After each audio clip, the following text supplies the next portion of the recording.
Hi guys, welcome back to my YouTube channel.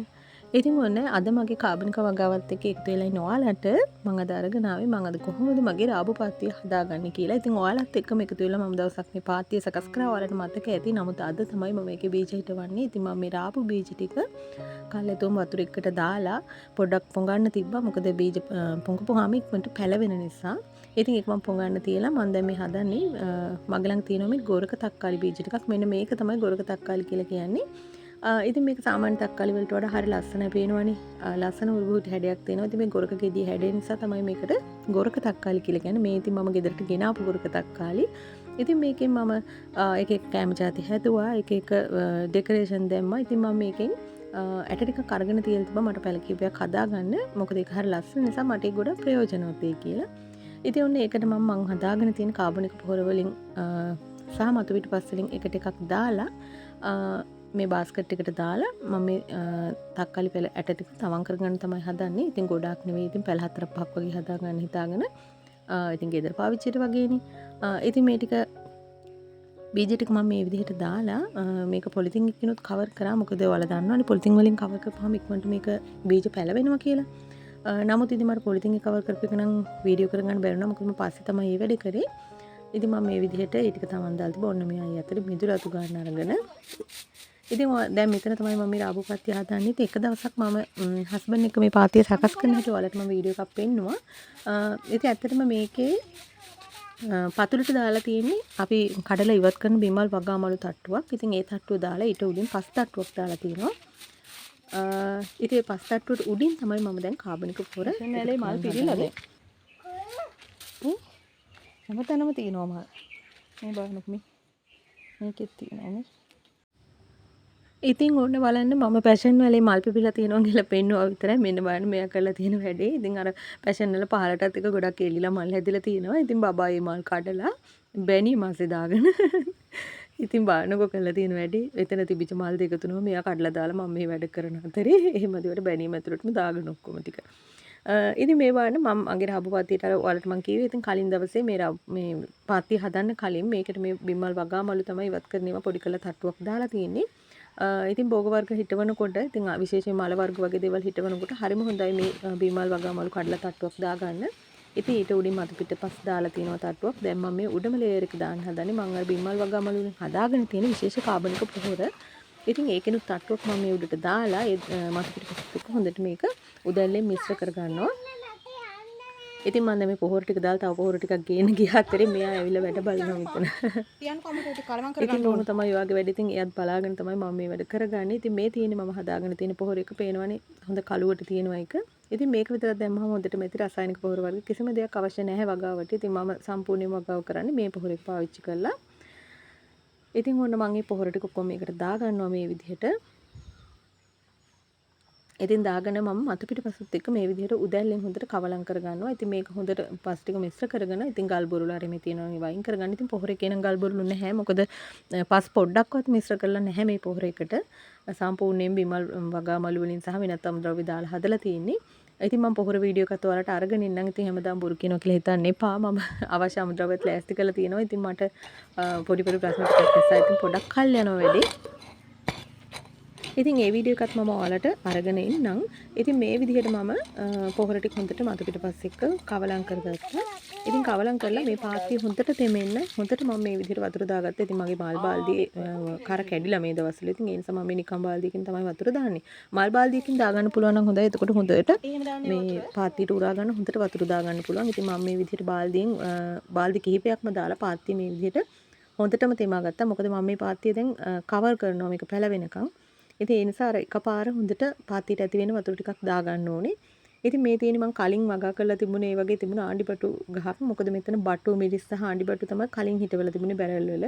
ඉතින් මෙන්න මෙයාට මගෙත් එක්ක ඇවිල්ලා වැඩ කර කර ඉඳලා එයාට හොඳටම දාඩිය දාලා වතුර බාල්දියකින් හොද දාගන්නවා. මං ඊට පස්සේ බේසමට වතුර දාලා තිබ්බා යාව. ඉතින් මගේ වැඩ ඔක්කොම ඉවර වෙලා යාව නාවල තමයි මම ගෙට එක් කරගෙන ගියේ. පේනවනේ ඇල් අතුරින් හොඳට සීතලේ නා ගන්නවා යා. ඉතින් මම දැන් පාත්තිය හදලා ඉවර හින්දා මේ විදිහට රාබු බීජ ටික තනින් තනින් විසිරෙන්න දාගත්තා. ඉතින් මම මේක පේලියටවත් තීරයටවත් හිටෙව්වේ නෑ. ඉතින් හම්බු ලෙස යන විදිහට තමයි ඔක්කොම මේ බීජ ටික මේ විදිහට දාගත්තේ.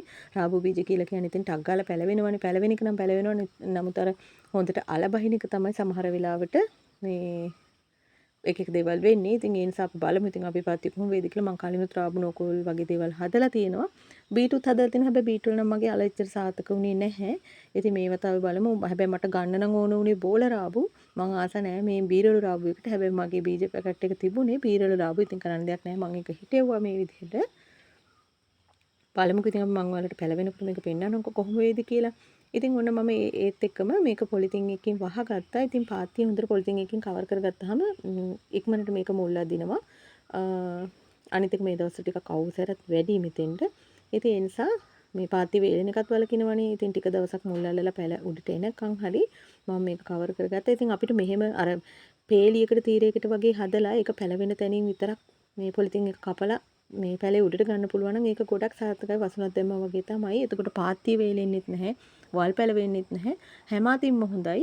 නමුත් ඉතින් මම මේක අර රැන්ඩම් විදිහට බීජ දාපු නිසා මට ඒ වැඩේ කරන්න බැරි වෙයි. කොහොම වුණත් පැලවෙනකම් මම මේක වහලා තියෙනවා. ඉතින් පැලවෙනකොට ඒ තත්ත්වේ බලලා කොහොමද මේක අරින්නේ කියලා බලමු අපි. ඉතින් හුළඟයයි කියලා මේ පොලිතින් කොටසක් තිබුණා. ඒක එච්චර ඝනකම නැහැ. ඉතින් ඒ නිසා ඔන්න මම ලෑලි කෑලි ටිකක් බට දෙකක් බටේට තියාගත්ත මේ ටික හුළඟයයි කියලා. ඉතින් මම දැන් ඔයාලට පෙන්නන්නම් මගේ අනික් වගාවල් ටික.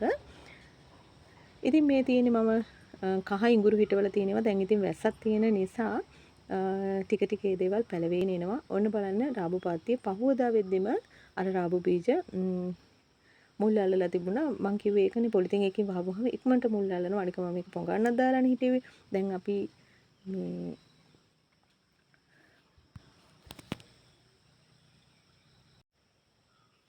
දැන් අපි මේක පොඟන්න දාන්න නැතුව හිටෙව්වා නම් මේක වහලා හිටවන්නෙත් නැතුව තිබුණා නම් මේක සමහරට පහුවදා වෙනකොට මේක මුල් අල්ලන්නේ නැහැ. දැන් අර පොඟන්නක් දාපු නිසා පොලිතින් එකකිනුත් වහපු නිසා මේ පහුවදා වෙද්දිම මේ රාබු බීජ මේ විදිහට මුල් ඇල්ලලා තිබුණා. ඉතින් මම ගිය සතියේ ඔයාලත් එක්ක එකතු වෙලා හිටවපු කූර තම්පල තමයි මේ තියෙන්නේ. ඉතින් ඒ ටිකත් මේ විදිහට හොඳට ලියලාගෙන එනවා. ඉතින් මේ මං කණ්ඩගෙන මේ කූර තම්පල මිටින්ගෙන් තමයි මම මේ දණු ටික හිටවගත්තේ. ඉතින් මැල්ලුමකට ව්‍යංජනයකට හොඳයිනේ කූර තම්පල ගුණයිත් එක්ක. ඉතින් ඒ නිසා ඔන්න ඉස්සෙල්නම් අපේ ගෙදර තිබුණා මේ කූර එක නෙවෙයි අනිත් එක. ඉතින් දැන් නම් ඒ තම්පල එකක් නැහැ. ඉතින් ඒ නිසා මම මේ තම්පල ටික පාතිය දාගන්න කියලා හිතාගෙන හිටෙව්වා. ඉතින් මම මෙතන බතලත් හිටවලා තියෙනවා.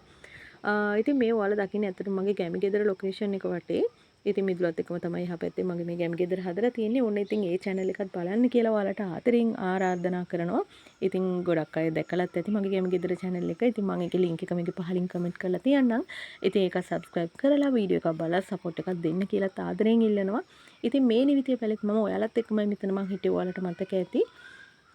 ඉතින් මේ ගිය සති මම ඔයාලත් එක්ක හිටවපු කව්පි බීජ ටික. ඉතින් මේ හිටවන හැම එකක්ම පැලවෙනවා. ඉතින් ඉස්සරහට කොහොමද වෙන්නේ කියලා ඒවත් මම ඔයාලට පෙන්නන්නම්. ඉතින් මේවා පැල හැදෙනකොට අස්සෙන්න ගන්නකොට ඉතින් මේ බාන මගේ ගැමි ගෙදර අර කලින් මෙතන කෙසෙල් තිබුණා.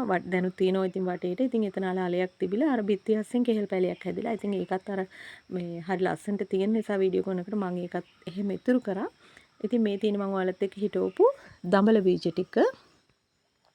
ඉතින් ඒවත් දැන් මේක වොයිස් ඕවර් කරනවා වෙනකොට මේවල් ගොඩක් ලොකු වෙලා ඉතින් ඒකත් මම ආපහු ඊළඟ වීඩියෝ එකෙන් පෙන්නන්නම් ඔයාලට. ඉතින් දඹල වගේ දේවල් ටක් ගාලා හැදෙනවනේ. ඉතින් මේ කලින් වීඩියෝ දවස් කිහිපයකට පස්සේ හිටවල වීඩියෝ කරපු එකක්. ඉතින් මේ වෙද්දි ගොඩක් ලොකු මේ දඹල වැල්. මෙතන තියෙන්නේ මම අර වලත් එක්කම හිටවපු පැණිතෝර බීජ ටික. ඉතින් ඔන්න මේ එකක් දෙකක් වගේ මේ ලියලා පැලවිලා තියෙනවා. මේ වීඩියෝ එක ගත්ත දවසේ ඊට පස්සේ දවසක මම දැන් එතන දාපු බීජ ඔක්කොම වගේ පැලවිලා තියෙනවා. මම ඒ ටිකත් වීඩියෝ කරා. ඉතින් ඒකත් මම මේකේ අවසානයේට වගේ දාන්නම්. ඉතින් ඔන්න ඔයාලත් එක්ක හිටවපු පළවෙනි බටු ගහේ මුල්ම අස්වැන්න කොටස ඔන්න අද මම නෙලා ගත්තා. ඉතින් මේ සැරේ වගා කන්නේ පළවෙනි අස්වැන්න. ඉතින් මිරිස් එහෙමත් හැදිලා තියෙනවා මේ වෙද්දි. මිරිස් එහෙම නම් තාම කඩන්න මදි. ඉතින් බටු ගෙඩි දෙකක් විතරක් තිබුණා ඇති වෙන්න. ඉතින් මෝරයි කියලා හිතලා මම මේ දෙකත් කැඩුවා මේ විදිහට. ඉතින් මේ බලන්න මේ අර මම ඔයාලත් එක්ක හිටවපු පැණිතෝර පැල ටික.